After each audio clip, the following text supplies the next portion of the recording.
good afternoon, and welcome to the session today. Thank you for being here. My name is Isaac Pantila. I am the ISO 20022 lead at Payments Canada.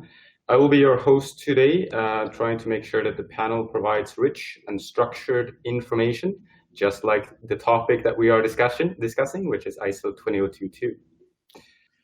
The goal of the session is to give the audience different perspectives of the standard, to give an understanding of where we are, where we're going, the challenges and the benefits.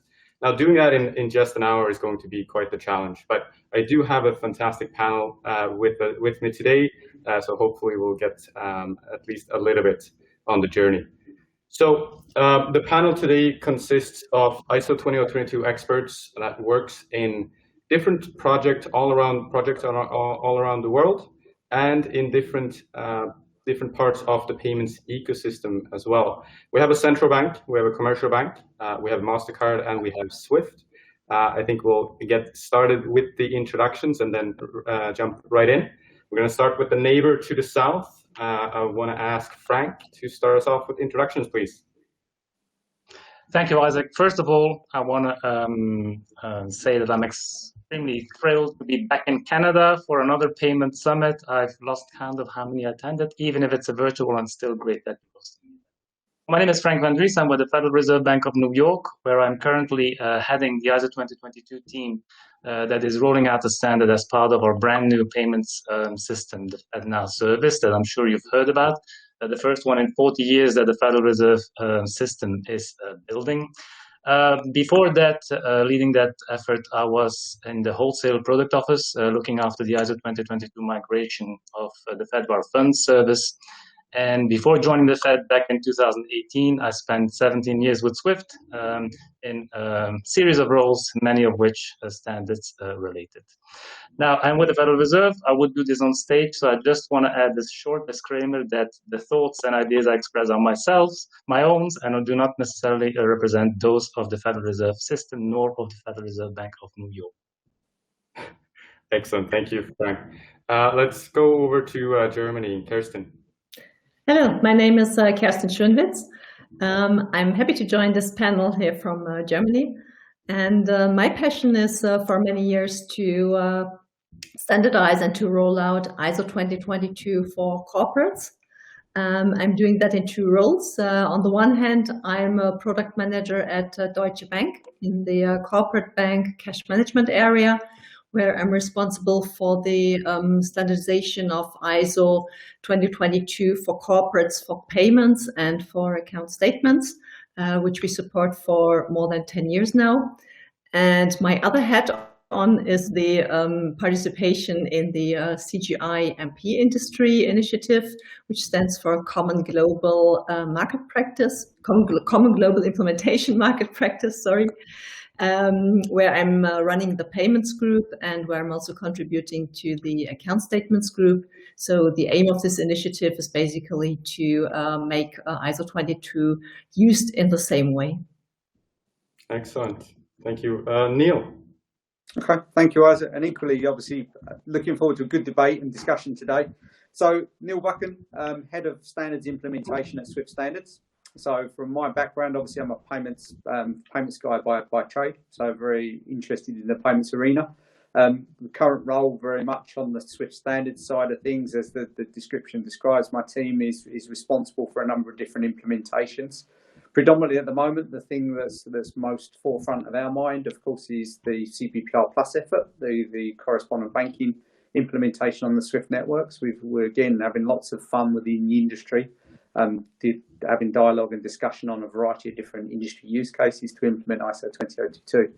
In my spare time, if there is such a thing as spare time, I work on the side with the ISO 2022 Payments Standards Evaluation Group, otherwise known as the PASEG, whereby I'm a co-convener effectively of the PASEG to help facilitate those industry debates of all the great stuff we have with the ISO governance process around change requests and how to standardize the implementation. So that's kind of me. Excellent, thank you, and I'm happy that you're providing your spare time as well to the ISO community. Neil, sorry, Heike, let's go to you next. Oh, thank you, Isaac. Yeah, I'm also very excited to be on this panel. So my name is Heike Strasser. I am responsible for the ISO 20022 standards and implementation inside of Mastercard. My background, similar to Neil, is actually payments and banking. So originally came from a bank. I'm focusing specific on standardization and authorization of messaging and message types, not only in Mastercard, but also like Neil and Kerstin, I'm sitting on different panels and organizations and working groups. Also on the PaySec, which Neil is the convener on it, but I also sit on the working group for the IACHA, which is the European ACH house group, who also defines in the ISO world market practice and frameworks to interoperate. And as I said, we are mainly focusing from a central infrastructure in Mastercard, so actually applying functionality which are linked to ACH or in certain areas, say clearing houses or CSMs, like it says in Europe. Excellent. Thank you, and welcome to everyone, if I didn't say that on the top. Let's get going with the topic in mind. I want to start off by asking the panel of where they are with the ISO 20022 journey. I think everyone knows that there's quite a lot of initiatives happening right now, and I want to get the views from the panelists and get a little bit more understanding of what is happening, what has happened, and what's happening in the next couple of months, and what you're excited about. We'll start with Frank on this one. Okay, Isaac. So a lot is happening actually. The ISO 2022 front across the Federal Reserve System. We've always been very committed to ISO 2022 from a strategic point of view, all the way from the beginning back in 2003, 2004. It is also ISO 2022 is one of the core pillars of our Federal Reserve improvement strategy, and has been for a couple of years. We've been very active in many of the groups that I'm sure we will be covering throughout this discussion to harmonize the implementation, to align implementation, to streamline all the different efforts globally. We've been very committed. We consider it part of our core role to not stand on the sideline and watch things being defined, but actually be a part of it and be one of the forces driving for that harmonization. Now, from a more tangible point of view, what we're doing from a project point of view, we are rolling out ISO 2022 for at least 2 of the payment systems that we operate. One of those is that we will be implementing ISO 2022 for the FedWire Funds service, which is our RTGS that we operate. Many of you know or might know that we had a 3-phased approach to rolling out ISO 2022 for the FedWire Funds system. But we were asked by the industry, in light of SWIFT's decision to roll out ISO 2022 in the cross-border space, to revise that phased approach strategy in favor of a single day big bang implementation of ISO 2022. That assessment, internal assessment that we're doing to revise our strategy is still ongoing. There might be some news coming in the course of this year. Moving in a single day, 6,000 participants to a brand new standard is a big challenge. And from a risk-averse organization like the Federal Reserve, we're doing our due diligence to make sure we can actually commit to rolling it out. So more news to come there. We remain, however, fully committed to ISO 2022 and the best practices that have been defined to roll it out for an RTGS system. And then, of course, there is a new kid on the block, the FedNow service. We're building that first brand new system, the first one in 40 years, and obviously that will be fully underpinned by ISO 2022. And for those that might not have seen it, we've just wrapped up the first phase of defining all the message specifications for release 1 of FedNow, which is scheduled for 2023. And these are freely available on the FedNow service portal on My Standards. You said what I'm most excited about is that that it's finally happening for ISO 2022. I was one of the SWIFT team members being there at the cradle when we started developing these very first payment suite of messages back in 2004.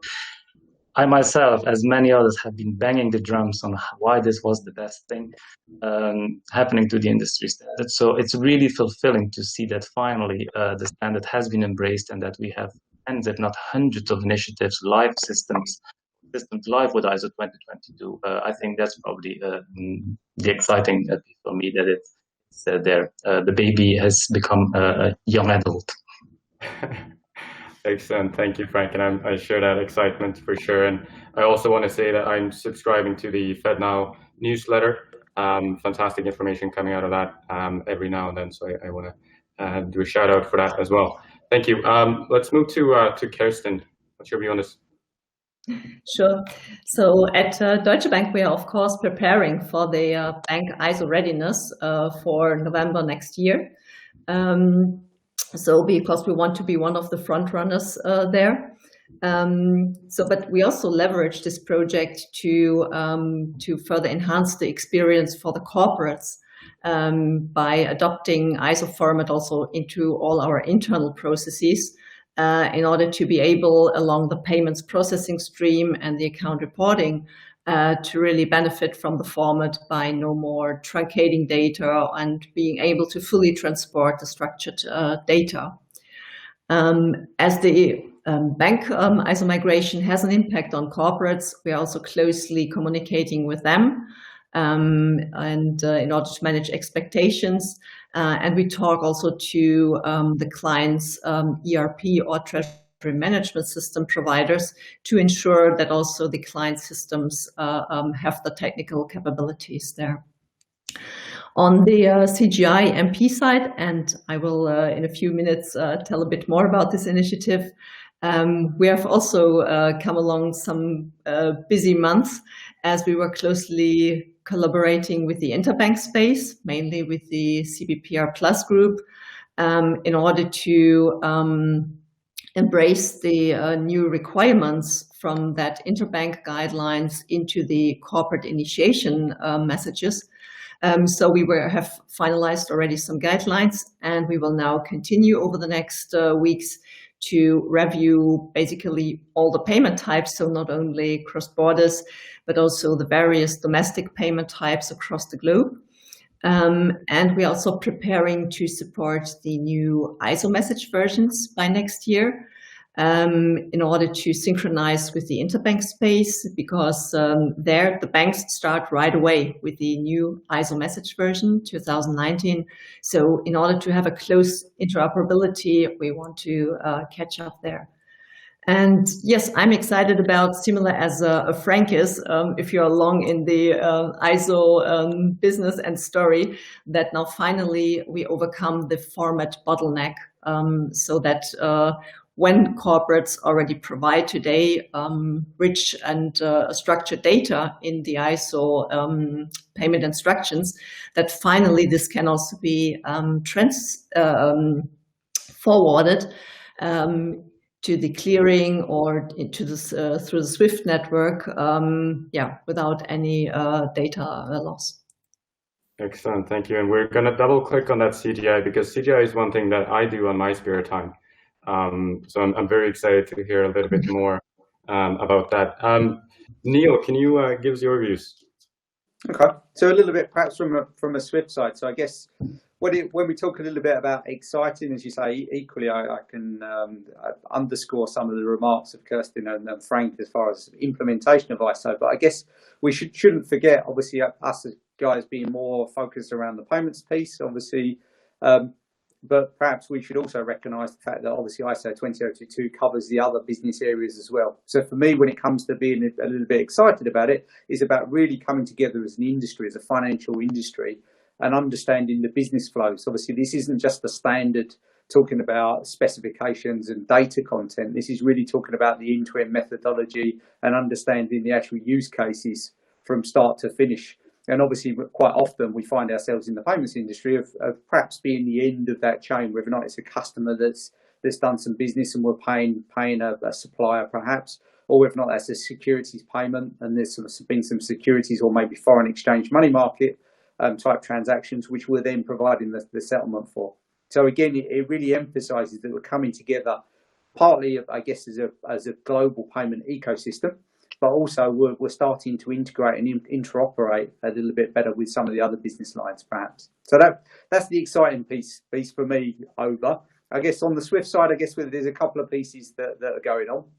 I suppose one, we should recognise within Swift standards, there's a part of Swift standards that looks after ISO 20022 as the registration authority. We're contracted to provide that service. As I say, that's typically separate as part of standards compared to my team that are predominantly doing the implementation. But to perhaps go on to the implementation a little bit, obviously we're very much focused on CBPR+, which many of you will be very familiar with as far as, if you will, implementing the correspondent banking, if you like, process in ISO 20022 on the Swift network. So of course there's lots of activity around that of preparing the usage guidelines that we plan to implement on the Swift network in the Interacting Plus service in effect. Otherwise, outside of that, of course, we also get involved with lots of other pieces to do with ISO 20022. As Kerstin alludes to, we provide some services effectively to CGI to help facilitate them creating their usage guidelines or implementation guidelines for the corporate bank community. Likewise, we work in the high-value payment space, what we refer to as HVPS Plus, with yourself, Isaac, and many others around the globe to help kind of provide that coordination of us to have those sorts of industry debates in that global ecosystem to make sure we approach things all together consistently. But there's lots of other groups in that space as well, as far as discussion points, etc. But I've probably named some of the core ones. So that kind of covers my side. Excellent, thank you, Neil. Heike, from a Mastercard perspective. Yeah, from Mastercard perspective, we are using ISO standards quite a while already. So I think the first implementation on the ISO 20022 real-time functionality we implemented in 2008. So we are quite ahead of some other industry areas in the central infrastructure to use ISO 20022 quite a long time already. So I'm working in Mastercard on these projects since time, and we are really focusing for the communities which we are offering this service to give standardization and functionality which are already provided in other areas, and give them also the experience we had over the years on this. So as probably most of the people here on the panel knows, Mastercard is supporting real-time platforms in different jurisdictions. So Asia Pacific, where we have Singapore, Thailand, the Philippines. But also then on the other side of the globe, like in the US, we are supporting the clearinghouse on the real-time implementation of their functionality, also based on ISO 20022.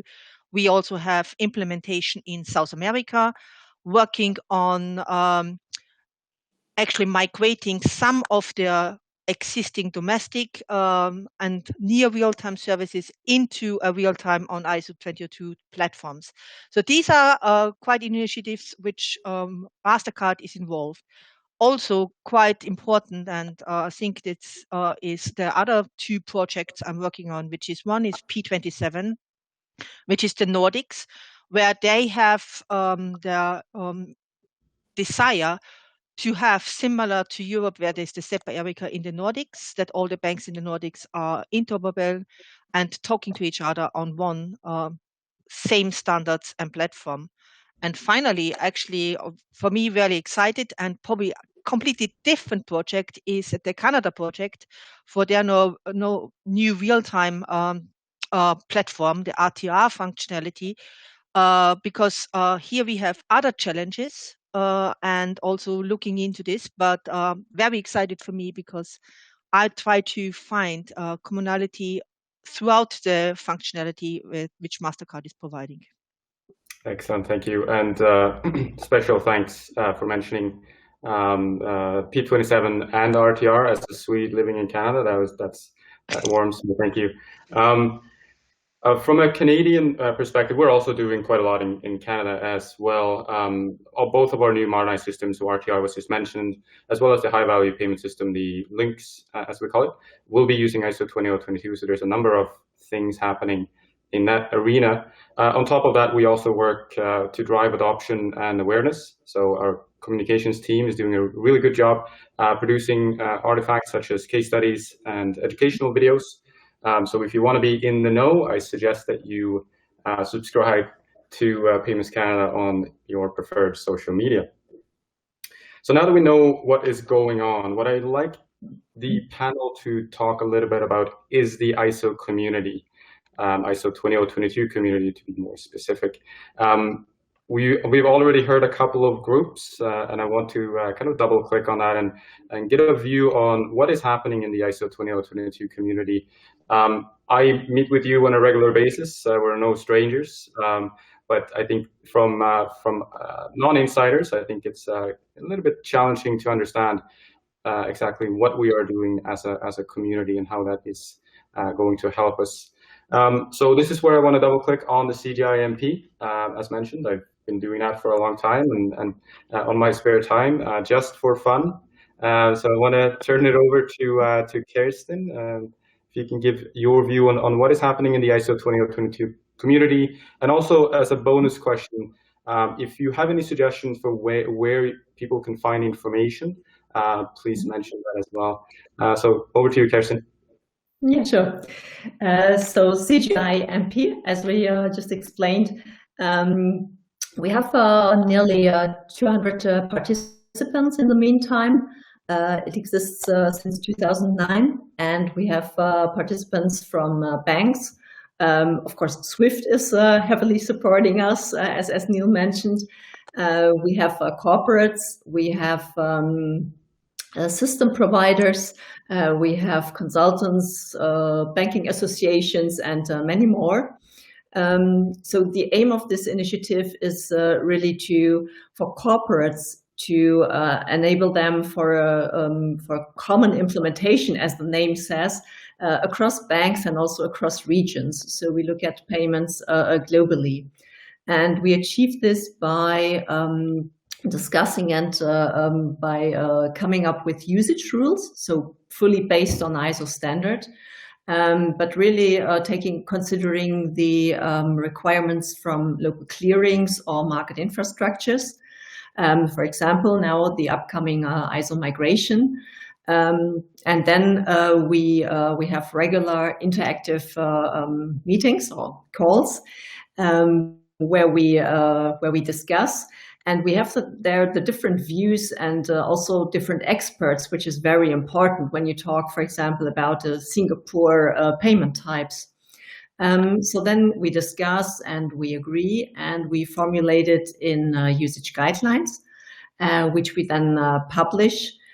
And this is actually done in different working groups. So we have one for the payments and the status, for the direct debits, for the account statements, but also for bank billing reports and also for electronic bank account management.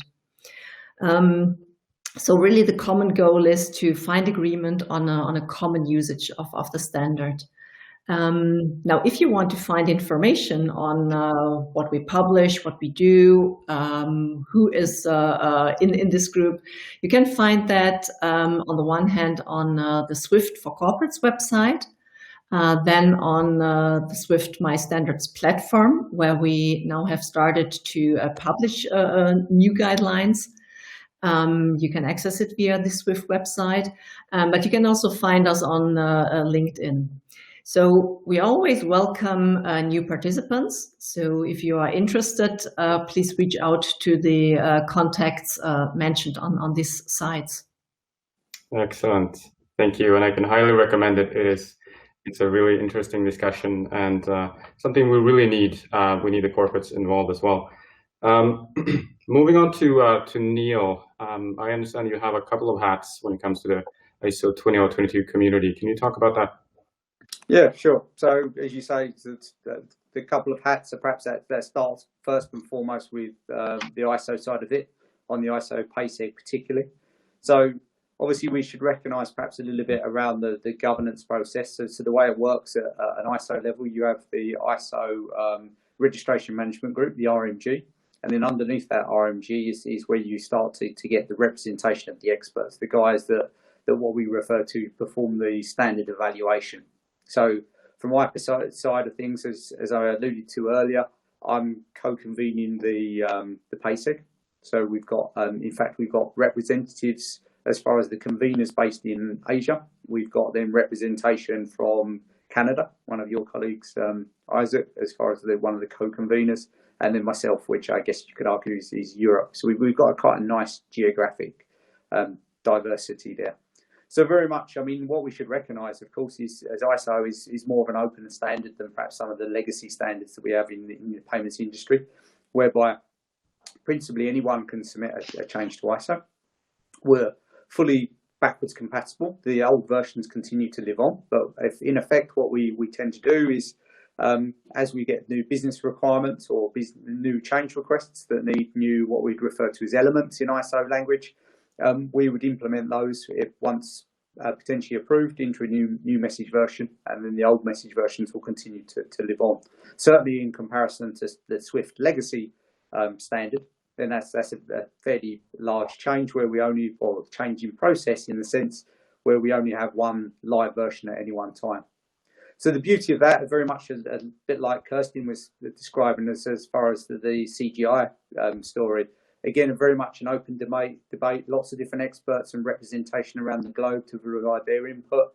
And really, I guess, we start to try and take away some of the politics from the process, in the sense that we really focus on, is it a business justification? If it is, then there's no reason why we can't implement that. So that's the real benefit there. Outside, perhaps on the education thing, I guess from a Swift side of things, of course, this is huge as far as education, the market. We've grown up with legacy standards, legacy processes. Generally, the business processes stand strong. You know, the change to the business models are generally exactly the same. But of course, it's about educating the market with a variety of different things. So I guess as far as resources to find information, of course, you can look at, there's a dummies guide to ISO 20022 that's out there. You can get that off the swift.com on the Swift standards page in the documentation center. You can get that. Outside of that, we're doing quite a bit for CBPR Plus, as far as we've got a CBPR Plus handbook, which we look to try and demystify some of these ISO terms and describe it in business language. We've also got things like Swift Smart modules for those Swift members. You can go free of charge to Swift Smart. Lots of different ISO 20022 modules on there, certainly. So again, as you say, as we move forward, I think this is more and more important for me. Education in what is becoming more of a global ecosystem is super front and center, I think. Yeah. Excellent, thank you. And I think the ISO for Dummies, is that version 5 now or 6? Oh, you're putting me on the spot. I think it's version 5. I mean, in general, what you'll find if you've got an older version or you've read an older version, it is updated. Normally, there's just little tweaks and editorials, but mostly, as you say, it's fairly consistent with previous versions. Yeah, excellent. Thank you, Heike. Give us your views. Thank you, Isaac. And actually, to one point you made before, most of us we know from other services. I would say the ISO group at the moment is a very small community of experts, and I think looking into this should be expanded to more people, because I think it's quite important, especially the functionality of the ISO 20022 should be wider broadcasted. And some of the groups I'm participating and being active besides like the PaySec with Neil and the subgroup of the real-time payments group, the RTGP, where we are putting market practice together for people who want to implement real-time services and want to see which market is doing what. I'm also sitting on EPC technical working group. EPC is the European Payments Council, which are provided since the start of it, not only the rule books, but also different implementation functionalities for the different types of payments and services which are offered in the European, in the SEPA area, so the single European payments area. So it started with the normal SCT, which is the SEPA credit transfer, which was the standard batch processing, went over to batch direct debit, has now SEPA instant, which is the real-time functionality. So all these informations also mentioning on the website of the EPC, which is called European Payments Council organization, where you can find a lot of documentation and guidance on how in Europe ISO 20022 was implemented. Similar for the Nordics, which is actually exactly the same as EPC set up, is the NPC, which is the Nordics Payment Council, which helps from implementation part of it. They are very linked to each other, have very similar functionalities and documentation there, but also has the specific Nordics functionality in addition on this, and are also working through different functionalities for the Nordics. So one new functionality what they are looking into is called confirmation of payee, which is another initiative which is actually quite common in the Nordics, which they want to put on top of what they're already knowing from the EPC. Also, as I mentioned before, I'm sitting on which is called the Driessche Technical Working Group. So Driessche is the European ACH, so the Automated Clearinghouse Organizations. This group was established also with Europe in the SEPA, so getting to the Euro, to allow different nationalized ACHs, CSMs, I wanted to say, so the clearing and settlement mechanisms, to allow to communicate and exchange payments through their ACHs. This group provided frameworks for the different interoperability between the clearinghouses, and at the moment we're also working on the SEPA Inst changes to the 2019 and the SEPA, but also request to pay functionality. I have to say these are all the different working groups which are actually quite important, as also Neil mentioned, to get experts on there from their regions. As also Kerstin, you said something about Singapore, to need to get the experts from there, because every industry or every region is doing it a little bit different. So very exciting for me, because to exposed to actually around the world to the different functionalities on the ISO 20022 world. For sure. Thank you very much. And moving to Frank now. So what can I add, actually? I mean, if you listen to all these groups, and I'm actually also a member of representing the Fed or the US community on many of these groups. I mean, I'm sure when you've heard the colleague panelists that the audience has a good idea on how big this has become. What's interesting is that then all these international groups also have domestic, I'm not going to call them mirror groups, because I might represent the Federal Reserve on one group, but then of course I need to bring that information back to my market. From the US point of view, when we get organized, if we look at the wholesale point of view, we have a joint format advisory group between the Fed wire funds and the clearinghouse chip systems, where we discuss standard aspects of both systems, because, I mean, as Heike indicated, we want to make sure that these systems are interoperable. We're working very closely with the clearinghouse as we build out the FedNow service, and they are live with RTP. Again, focusing on the format, the standards aspect, because we don't think that we need to compete here, because that would only damage the interoperability in general, but also hurt the banks that participate in both systems. We recently in the US have set up, well, we haven't, we are part of it and we're supporting the initiative, but the US Market Practice Group. There's the Global Payments Market Practice Group, where the US is represented, but we thought it was needed also to have a similar forum from a US domestic point of view to speak with a common voice, because not necessarily there is a common voice around certain topics. So we want to make sure that as the community goes to international forums, that it has been sufficiently discussed or agreed or disagreed domestically. And I know, I mean, we meet very often on forums, and it's actually also good to disagree and to exchange ideas. But what it shows is that ISO or standards, ISO 2022, but standards in general, it's no longer one of these topics that are discussed in an obscure forum with all these geeks and weirdos. This has become mainstream. I mean, this gets you to the executive table. And now ISO 2022, which means you need to resource it, because this is a fundamental change. And I think more than resource, I think it emphasizes the importance of industry relations. I think everyone, of course, you need to be able to do research. The industry relations, being around those tables or getting the information by being around your domestic tables that interact with these. I mean, I can't overemphasize the importance of having someone in the bank that part of their job or part of their jobs as a team focus on reaching out, talking to your peers, whether it's domestic peers or in different markets, that importance of industry relations.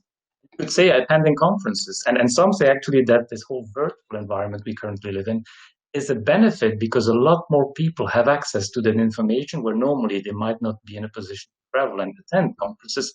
The content has become more accessible.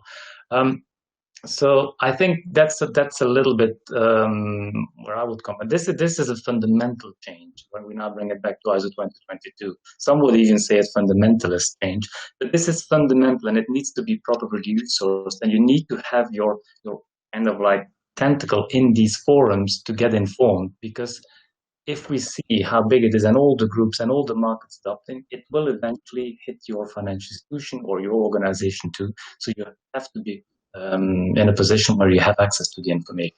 You mentioned a couple of the FedNow community. We have the newsletters. We try to share as much information as possible. I mentioned that our FedNow specifications are publicly available on My Standards. They come with a full-blown overview of all the message flows in the tiniest detail. It comes with an implementation guide. So we are working to kind of like spread the news and try to educate the community. But I would say that as a takeaway for the audience, I think the aspect of industry relationships is becoming more and more important. When we limit it to the stand, it's always been important. But from a standards point of view, you want to be around the table or have someone around that table from your community when these things are discussed and agreed. Excellent. Can't agree with you more. Payments Canada is in a very similar position to Fed. We are participating in almost all of the groups that has been mentioned, which when you get it like this feels a bit weird, but there is a lot of things happening for sure, and a lot of groups working on this. And the reason why Payments Canada is participating in this is because it's needed for us to make sure that we have enough collaboration and enough transparency to reach the benefits of the standard. That's why we're very dedicated on participating in all of these, or most of these groups that we've talked about. So I think it's a key thing for us to get there. Speaking of the benefits, there are a number of buzzwords and a lot of benefits is being talked about when it comes to ISO 20022, but it kind of depends on your position in the ecosystem. So I want to get the different perspectives on this. What is the number one benefit? You can only pick one this time. What is the number one that you are most interested in? And I want to start off with Neil on this one. Oh, you're so harsh. Only one. Okay, so I'm going to go with interoperability. We've all around this table, you'll see a recurring theme that we all kind of interact quite a bit. Obviously, we all come from kind of slightly different backgrounds. But to give an example, so obviously Kerstin talked about the corporate, and if we follow the core payment flow, right, we've got the corporate piece, which is, if you like, the two edge points. So that's not just the payment initiation, but you could argue that's also the reporting piece. Obviously, that corporate could be looking to inject payments into cross-border, which is very much, I guess, the typical SWIFT space. That could be instant, which is a little bit in SWIFT space as far as, you know, tips in Europe and Australia as far as MPP, but obviously also, as Heike has quite alluded to, a number of the different pieces Mastercard provides instant solutions. But also that can be high value systems, you know, both Frank and yourself, Isaac, but also could be, as again, Heike alluded to, a number of what we typically refer to as ACHs. So again, the interoperability between what typically in all of those different forums has been different standards historically is quite exciting. And again, it puts a little bit more emphasis, as again, picking up on a point that Frank just made about industry relations, making sure that we're all talking the same language, we've all got a common understanding, we're not having different, I suppose, participants within the industry being what I would typically refer to as perhaps poor citizens, you know, making things up themselves or coming up with their own solutions rather than solving this globally. That is the real opportunity for me.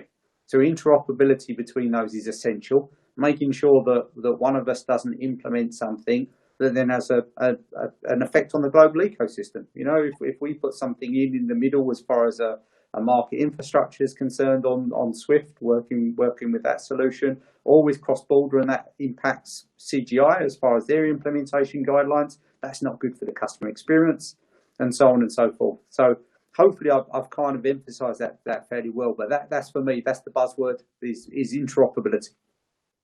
Excellent. Thank you. Heike, what's your view on this one? Rich data, I would say it's my buzzword. So literally we have quite rich information and in a very structured form, which supports actually downstream and upstream functionality. And I know for sure Kerstin will allude a little bit more on this from a CGI point of view and corporate, but also in the interbank space, it's quite important to have the data available to ensure the clear processing. So as a market infrastructure to ensure the processing and everything around this, you can define correctly and can be used to put like reconciliation in there. And I mean here not reconciliation from a corporate point of view, but reconciliation from a technical point of view.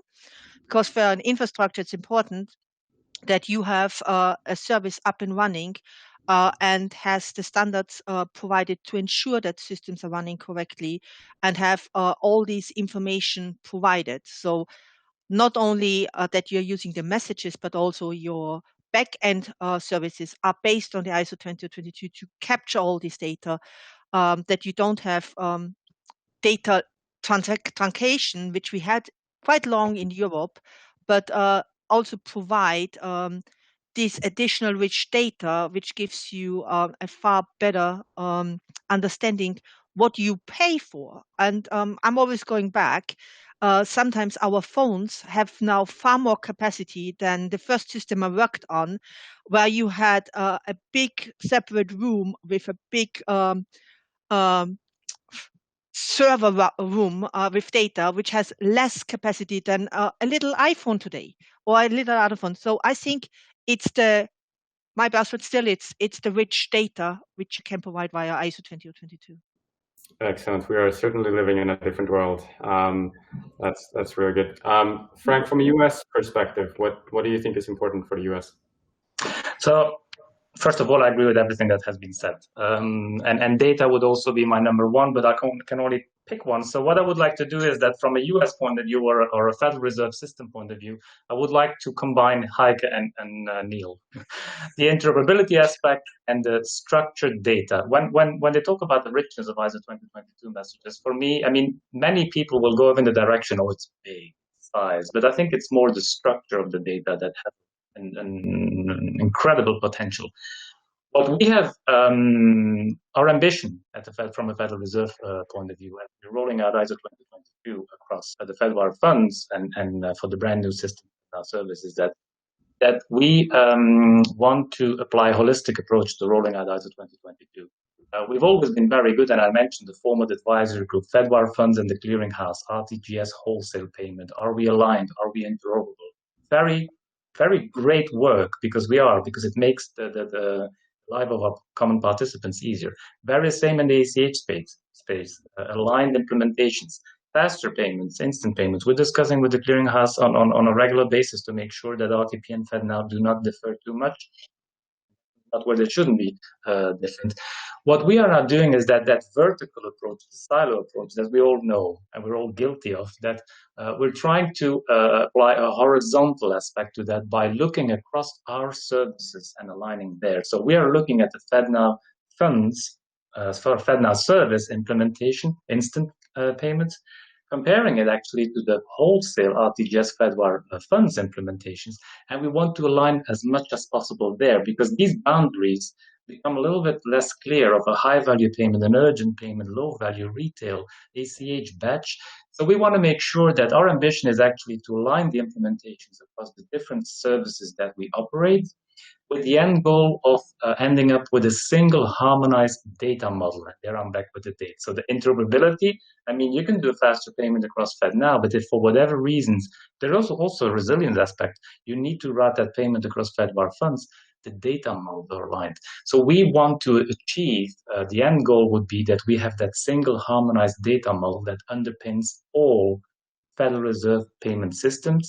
And why not take it a little bit beyond that, all US payment systems, and while we're at it, have it aligned with what the rest of the world is doing. I think that's kind of like the big benefit that we see, is that we can achieve that global alignment. But from our point of view, we want to look across the different payment systems to align from the data model point of view.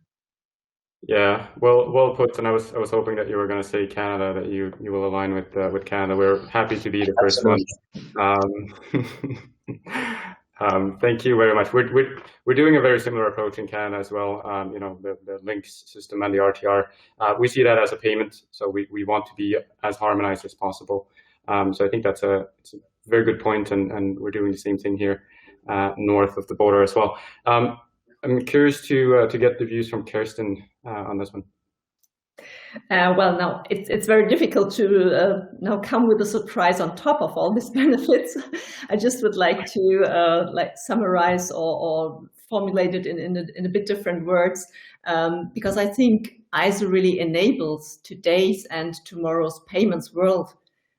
Because imagine with the legacy MT format or an EDIFACT format or IDOC format, simply these new state-of-the-art payment types, as they were mentioned, real-time payments using often proxy accounts or request to pay, status tracking of payments, and so on, regulatory information.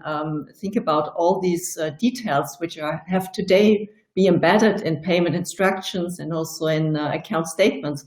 I think there we need such a rich format like ISO to really enable all that and to develop in the payments industry and support additional services.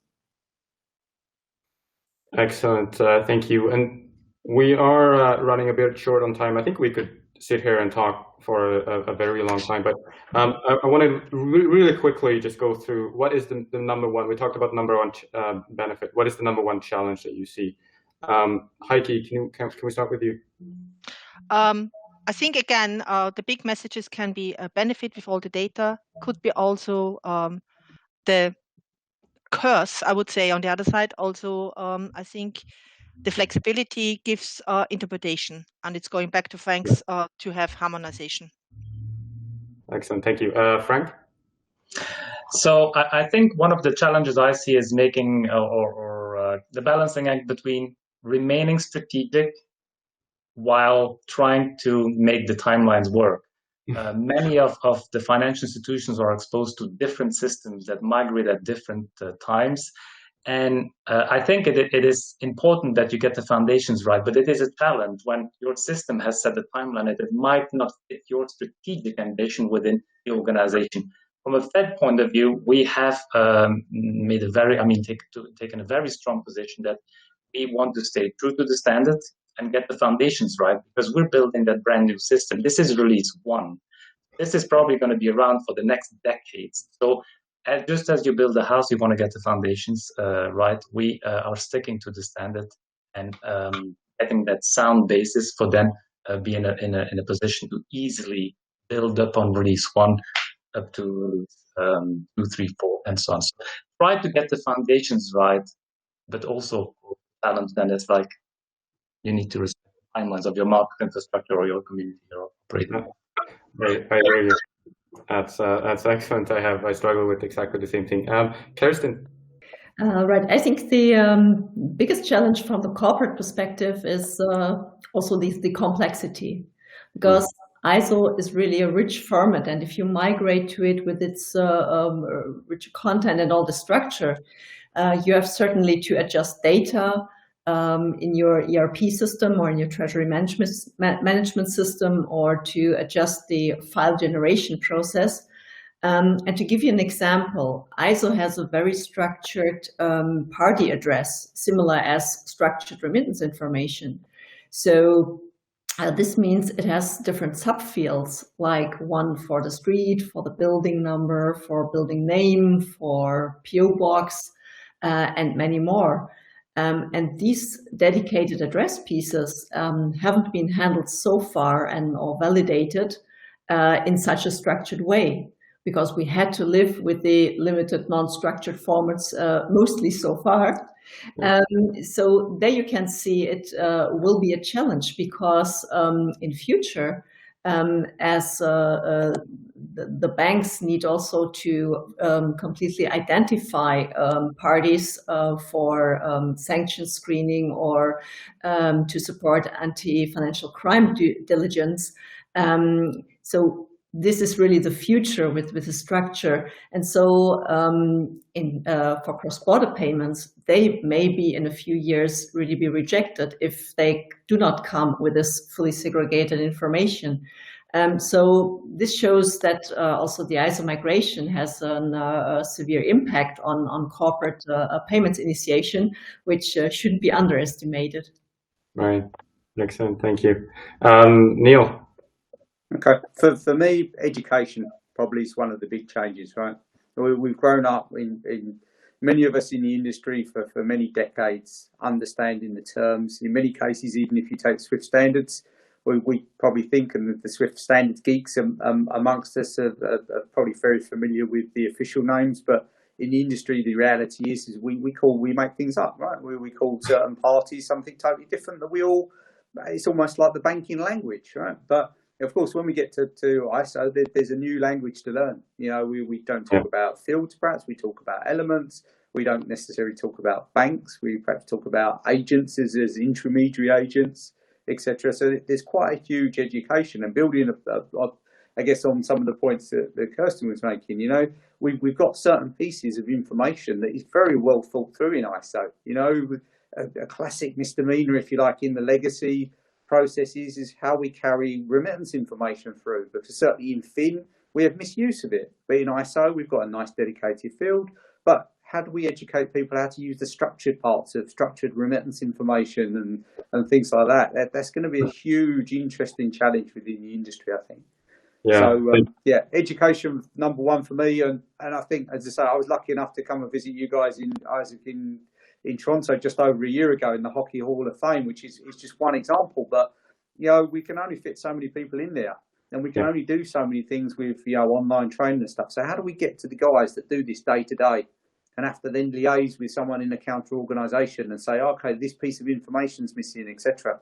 You know, so it's a little bit of a challenge. But certainly I think for me, organisations should invest a little bit of time, not think of it as an afterthought of implementing Fed or, you know, what the changes or FedNow of all, you know, a week before we go live. We should educate our guys to tell them what that new information is. Kind of a bit late by then. So, yeah, think now, I would say. Excellent. Thank you very much. And I want to thank the panel. It's been an absolute pleasure. And thank you to the audience for taking the time. Stay safe and stay healthy, everyone. And thank you.